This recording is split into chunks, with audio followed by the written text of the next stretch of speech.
So I went and got my hair cut because it was looking really shaggy. It was looking stupid. And I thought, you know what, I'll take a walk down to the area that I live, because where I live is quite lucky because a 5-minute walk from my house, we've got 4 parks just straight in a line. And we've got one called the Recreation Park, which is just a gigantic field. We've got one called Waterloo Gardens, which is it's like a series of, I think it's 3 parks that just follow on through each other. They're lovely parks. And then we've got Roth Flower Gardens, and then Roth Park Lake, which is huge. It's a lush place to go. Unfortunately, today the weather is a bit shit. So I'm covering the camera. There we go. The weather's a bit shit. I didn't realise the weather was going to be so bad, but I'll show you the park. If I spin this, you can see where I am. It's really nice. Really nice here. I'm on the other side. There's a river. I'll show you now. There's a river that drops down. I say a river, it's more a brook, as you can see. It separates the main park to this little area by here. But I used to come here when I was a kid. Growing up, was really lucky to have this on my doorstep. And I'm hoping when we do move and when we do get somewhere new, it's going to be not that far from this area, because I want to kind of stay around here because it is lush. And this is like kind of like the rich area. On the other side is the peasant area where I live, and up here is the rich area where all the rich people live. Let's see if I can zoom it out a little bit. Yeah, as you can see. So I've come out, got my hair cut, grabbed the coffee. Yes, I do smoke. You did see me smoking. It's a horrible habit, and it's the second most expensive habit that I have after Blu-rays and DVDs. Now, one of the things I wanted to talk about is why I don't do Blu-ray hunting videos. That's mainly due to the fact that where I live on a high street, well, off a high street, and there's not a huge amount of options apart from the one CEX that is right next to my street. There is a lot of charity shops, but the charity shops are shit. They are mostly just catering to, well, I say they're shit. I mean, it's a charity shop. You take your chances with a charity shop. And with the charity shops that are around by me, when you go in looking for like DVDs and Blu-rays and stuff, you tend to just find the same stuff in every single one of them. So my charity shop pickups back in the day were amazing because I was just buying Blu-ray, well, I was buying DVDs. But you go in and you find these DVDs and it's like, well, I've got that. That I don't really want for the collection. But they never have any Blu-rays, and if they do, it's usually just the same old stuff. It's usually like a copy of Escape Plan or the Bourne Identity, which I have, just the stuff that you see everywhere. Which is why I don't do Blu-ray hunting videos, because there's just nowhere really to hunt.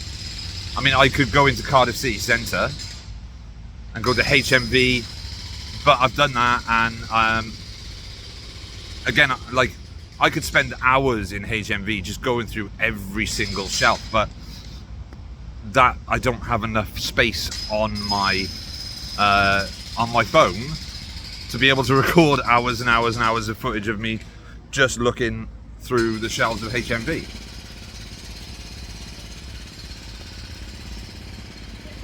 So that was one of the reasons I don't do Blu-ray hunts. Don't get me wrong, I would love to do Blu-ray hunt videos, but the options aren't really there. It's raining, by the way, but it's just nice to get out here, get out into the street. I say into the street, just get out of the house for a bit. But the last couple of videos have been really, really, really good, and I've really enjoyed doing just the long form discussions, especially the last one, the John Carpenter one. I absolutely adored doing that, and people seem to be responding to the long videos, which is really good for me, because, you know, I like to talk. I like to talk about movies, and if I can cover a certain amount of movies in a certain length of time, that's what I'm going to do. Like, I've got ideas for the next ones. I want to do a ranking of Tarantino movies, and I want to do a ranking of George Romero movies, and the Bond movies would probably be a two-parter. But I'll do the physical media stuff, and I'll do the what I bought videos. But I think with what I've hit now, seems to be getting a good response, so that's amazing. So I'm going to finish my coffee, I'm going to go home, and I'm going to see you in the next video, which will probably be me in the cave. If I click my fingers and we're in the cavern, then we're hey. So, like magic, and here we are, we're in the cavern. So, this is just a quick, what the fuck did I buy? I didn't get a lot of stuff, to be honest with you. There's only 6, I think 6 in total, and the reason I've only got 6 is because there's not a huge amount out that I'm really looking at the moment, so I've decided to just pick up a couple here and there, use some voucher in CEX, so I picked up a couple in there today, some really decent movies. There's some movies that I haven't seen for a long time, there's movies that I've never seen, and there's also there's a movie that I haven't seen the original version of. So I think for the amount that I paid for this one film, is worth it. I mean, it wasn't expensive. Plus, I used voucher, so like I'm saving quite a bit of money. So first off, and if you remember watching the last What the Fuck Did I Buy, I picked up 6 of the Warner Premiere or Premium, or the Premium Collection, not necessarily Warner. I know some of them are Paramount as well. So the Premium Collection, I picked up 6, but there were 2 that I really wanted to pick up, but that HMV didn't have. So I just ordered them online. There was still 2 for $15, so I thought, why the hell not? So the first one is, it's an action movie called Judgment Night. I was going to say Judgment Day then, but it's not. It's Judgment Night. Hey, it took me a while to get around to watching this film. I have it on DVD. I think it's, yeah, I can see it there. There we go. I have the DVD of Judgment Night, but I really wanted to get the Blu-ray because I wanted to see a high definition version of it. Now this is released randomly. This is released by Warner Brothers on Blu-ray, but the DVD is released by Universal. So I don't know what's going on with the rights thing there. So yeah, Judgment Day is pretty cool. 90s. It says on the back it's the 90s cult action hit returns in a high def format. Decent movie. It's got a really good cast in it. Emilio Estevez, Cuba Gooding Jr., Dennis Leary's in it. You've got Jeremy Piven in it as well, and Stephen Dorff. And it's about a group of friends who decide to go to a football match. Well, a football game, not a football match. It'd be a soccer match otherwise. A football game in an RV, but they take a wrong turn in Chicago? Yeah, Chicago. And find themselves in like the bad part of like the hood, if you know what I mean. Where they come across a group of criminals and they witness a murder, and then the night is them then being chased through the mean ghetto-y streets of backstreet Chicago by being chased by Dennis Leary and his group of crones. Really fun movie, amazing soundtrack. It's got a mixture of a lot of rap and metal on there. like Anthrax and Crystal Method, but then you've got, I think it's Ice-T on there as well. And yeah, it's just a really good sort of mid-90s rap rock soundtrack too. Good action sequences as well. It's directed by, I want to say, Stephen Hopkins. Stephen Hopkins. Who's it? Written by Lewis Colick. Yeah, so this was one of the ones I really wanted to add to the premium collection, because I watched this. The first time I watched this was I did a double bill of this and The Hidden, two vastly different sort of movies. One's an alien cop drama, the other one is like a chase through the night, last like Running Man type of scenario. So I'm quite glad that I managed to pick up Judgment Night, because it is a decent film. So now I've got that in the collection. So that's part of the premium collection now. The other premium collection I wanted is Village of the Damned. Really cool 1962, I think it is. I want to say 1962. Sorry, 1960. British science fiction film. Who directed this? I want to say... I have forgotten who directed it now.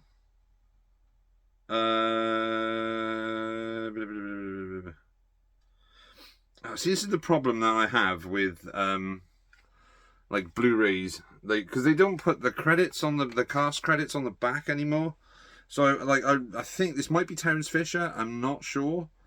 But this is always a fun watch. The creepy kids, obviously. If you watched the last video, you know that the John Carpenter did a remake of this movie around about 1995, 96, I think it was. Or maybe it might be even earlier, like 94, 93, can't really remember.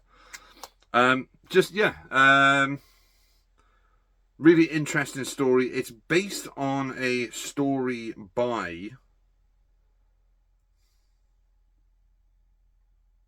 I have no idea. I have gone completely blank.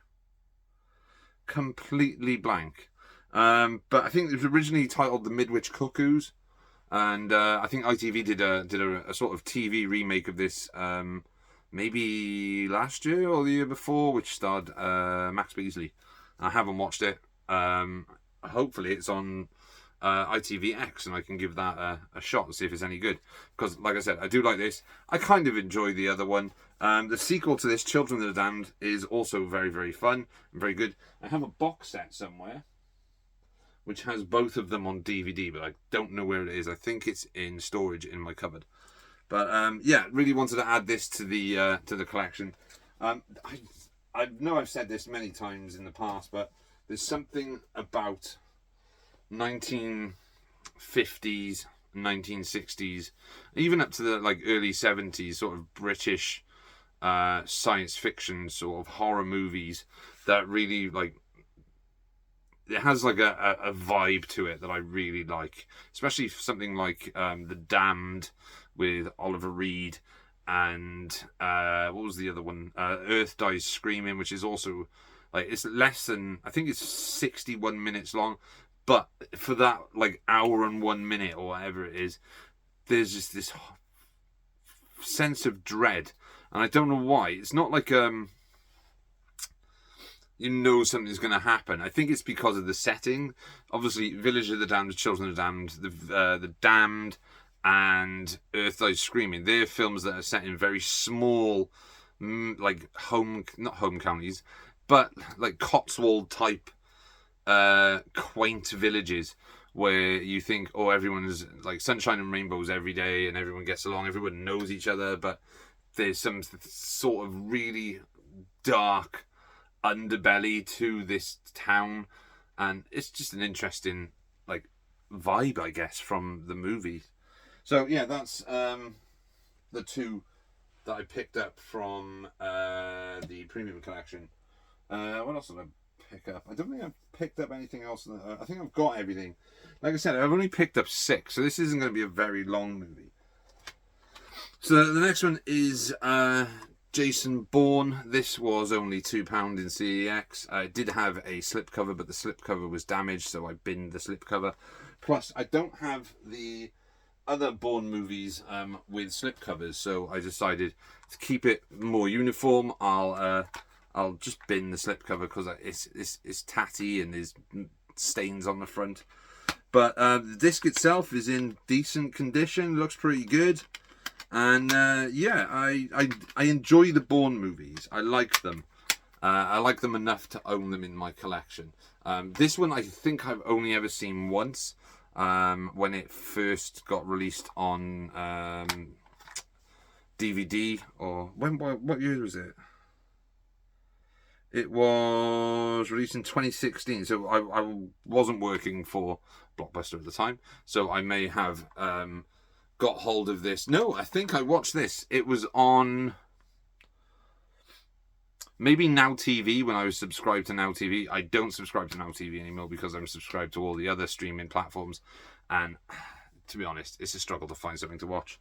So that's why I like going back to the collection, so I can find something to watch. Why we must support physical media. So yeah, Jason Bourne. This was the fourth Matt Damon Bourne movie. There was one between Ultimatum and this, which was the Bourne Legacy, which starred... I paid 50p for this. Starred Jeremy Renner, Rachel Weisz and Edward Norton. And yeah, I mean, they're good movies. Paul Greengrass basically sort of gave us the whole shaky cam action sequence thing that we saw a lot of from, I say, maybe Supremacy all the way through, like Taken 2 and especially Taken 3, which is just quick cut. And then obviously, if you think of the Bond movies and then you watch Quantum of Solace, and you know that Mark Forster is not an action movie director, which was like a really bad choice of director for Quantum of Solace, because he just tried to make a Bourne movie instead of a Bond movie. But then he was also a really bad choice to direct World War Z, because he's not an action movie director. The movies he made prior to that, I think, were Monsters Ball. Did he make Monsters? Might have been someone else who made Monsters Ball. But he also made one, I think it was called Finding Home. It's either called Finding Home, or he did the one about Winnie the Pooh with Johnny Depp. I can't remember now. But he's a drama filmmaker, not an action filmmaker, and I think that's what held those two movies back. But Greengrass is a pretty decent director. I know his original stuff was like sort of shot like a documentary, supposed to be the handheld stuff. I know he did a film called Bloody Sunday, which was about the troubles in Ireland, and what was the other one he did? United 93. Is it called United 93? I think it's United 93. And the one about the shooting on the Norwegian island, I can't remember now. But yeah, I mean, he's a good director of like documentary style action. But because of that, everything's just very, very chaotic. However, he did direct one of the best car chases I've seen in a movie. And it's the car chase from the Bourne Supremacy. So the next film is a film I've never actually seen. This one. This is probably one of four Steven Spielberg movies I haven't seen. Being 1941, Always, Lincoln, and Warhorse. I remember when this came out. I remember when it came into Blockbuster. Just never got around to watching it, but this was like £2 in CEX, and I thought for £2 I can tick it off the Spielberg box. And yeah, I like when Spielberg does these big epic war movies, more so than when someone like Ridley Scott does like a a war film like Napoleon or Kingdom of Heaven or Gladiator, because let's face it, Gladiator is essentially a war movie. I think obviously doing something like Empire of the Sun, which I guess is essentially his first proper war movie. I know the Indiana Jones movies are set during World War II, and they do have Nazis and they have like World War II sort of setting and all that, but they are at their core, they're adventure movies set in that time period.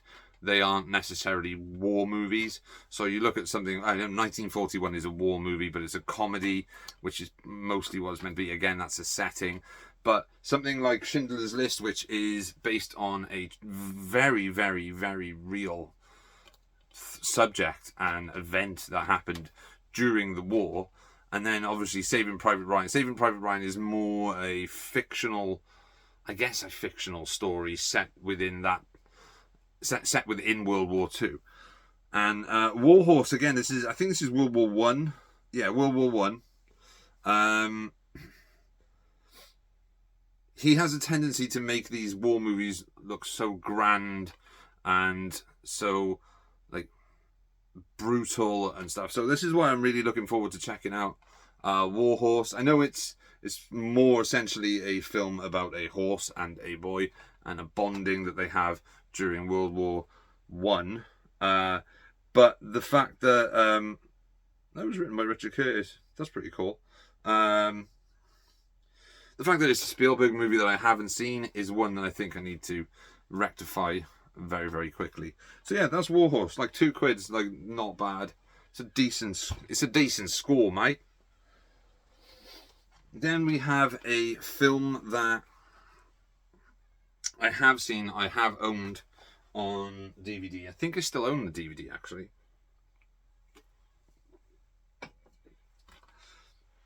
But it's a film I haven't seen for a very, very long time. And it's one film that kind of, I think a lot of people forget that the director of this also directed Nightmare on Elm Street, directed Scream, directed what else did Wes Craven direct in the 80s? Like New Nightmare and Hills of Eyes, The Last House on the Left. But it's Serpent and the Rainbow. I think this is the only time. Oh, People Under the Stairs, fucking amazing movie.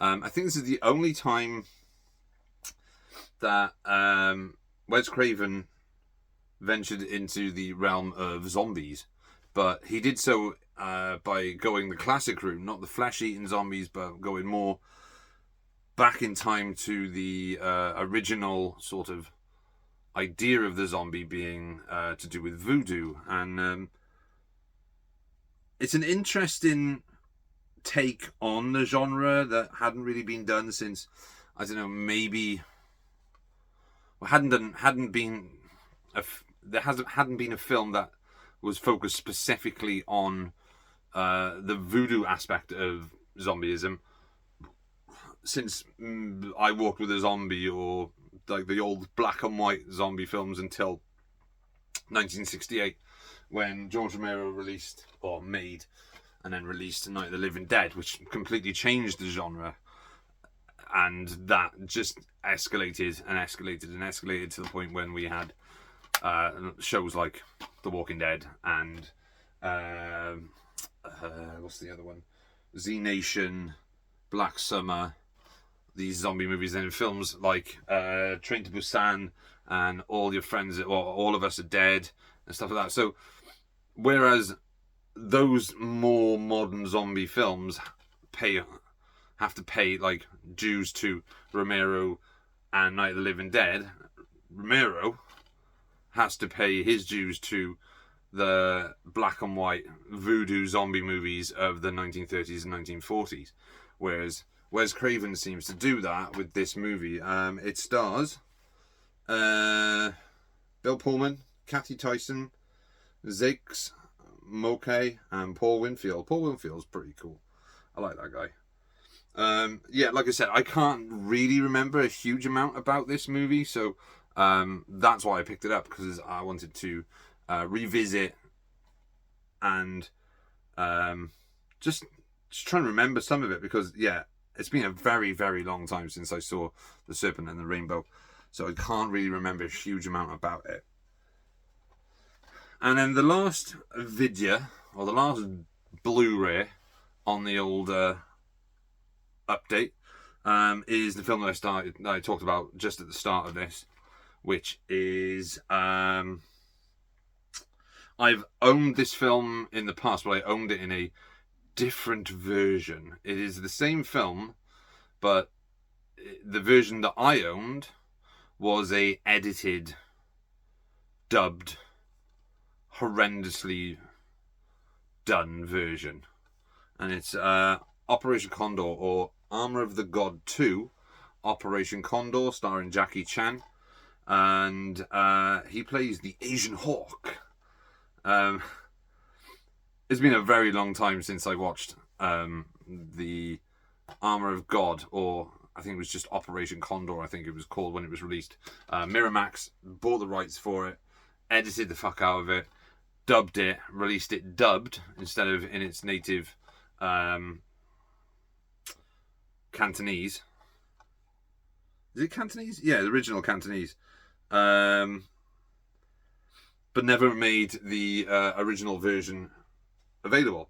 And I think the Miramax cut is like 90 or 89 minutes long, whereas this version is 107 minutes long. And being a Jackie Chan fan, and not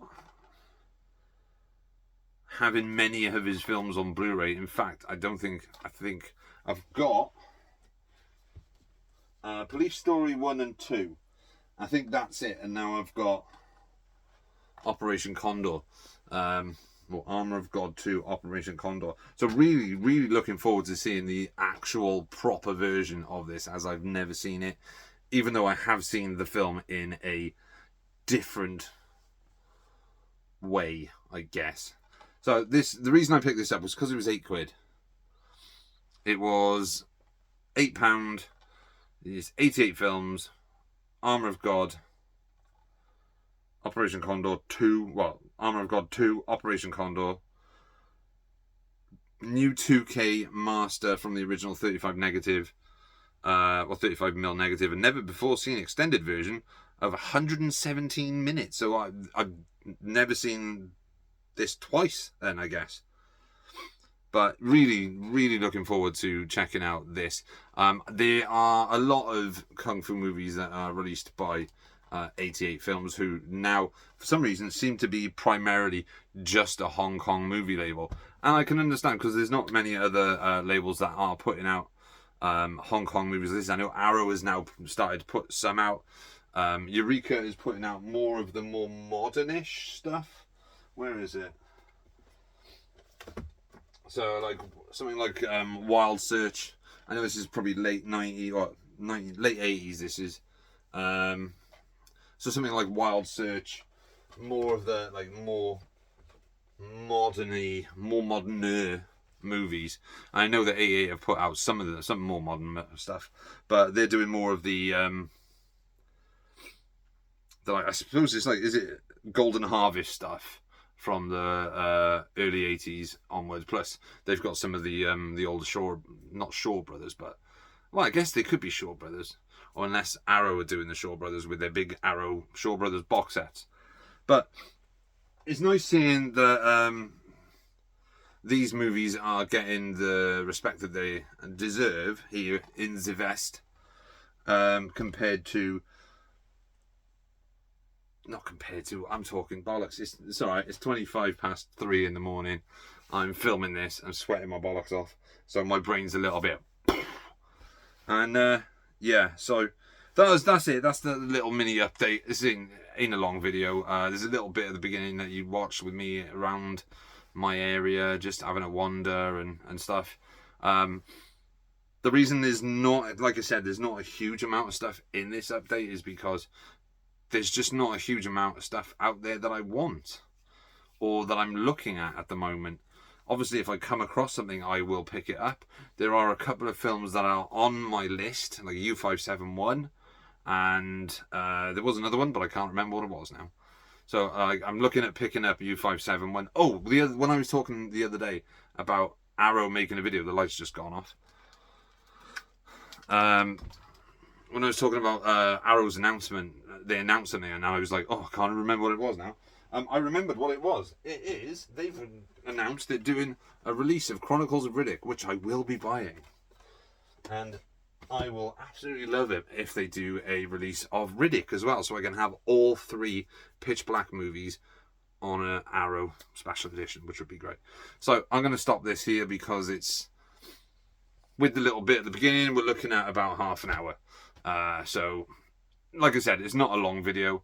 It's a smaller, sort of tiny update, I guess. I have got a long video on the way. It is another ranking video, and it's ranking one of my favourite filmmakers of all time. And I am going to do another ranking video after that, which should be another ranking of one of my favourite filmmakers of all time. So look forward to that. The next one should be up, I don't know, whenever. I mean, this is the 4th video I've posted in the last 7 days. So who knows? But anyway, as usual, that's just a little update. Thank you all for watching. As usual, I'm throwing up the peace sign and giving you a salute. And I'm telling you, I'm out. Cheers.